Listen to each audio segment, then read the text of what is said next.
Welcome back to another exciting episode of Casting and Cooking. Today we're doing bone-in prime rib.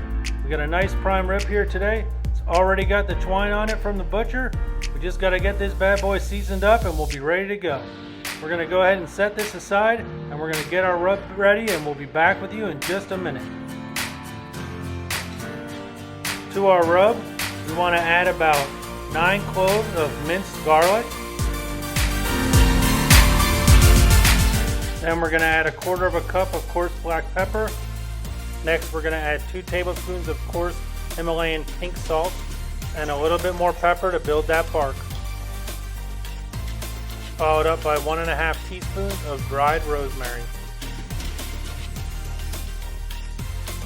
Next we're going to blend everything together with extra virgin olive oil until we form a paste consistency.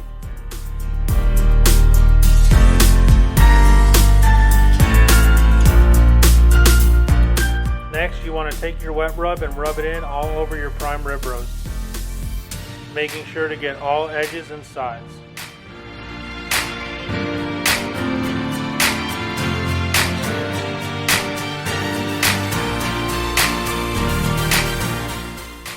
Now it's time to get the prime rib on the grill. We're cooking at 200 degrees today.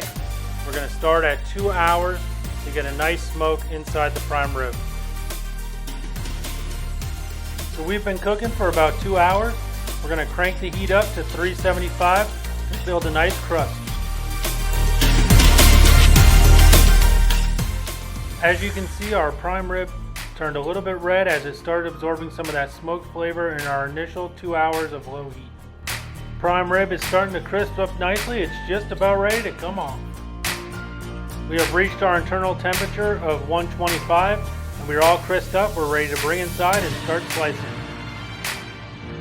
Before you dive in and start slicing, we want to wrap our prime rib and tent it a bit and let it rest for at least 15 to 20 minutes before we start to slice.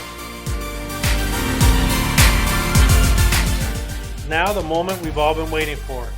It is time to carve into this beautiful prime rib roast.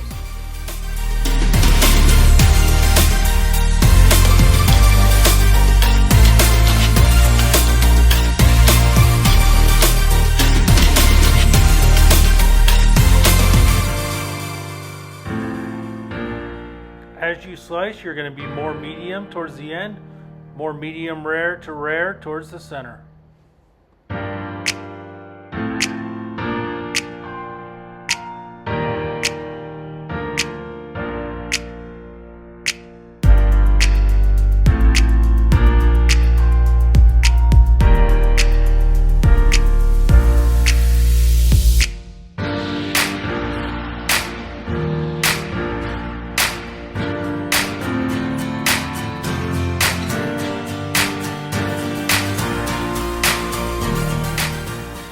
The end result is a nice, juicy, and flavorful prime rib with that crispy crust and that nice tender center. We got that garlic and rosemary shining through. If you like what you see, don't forget to subscribe and comment below. Thanks for watching Casting and Cooking, where our job is to get you hooked on barbecue.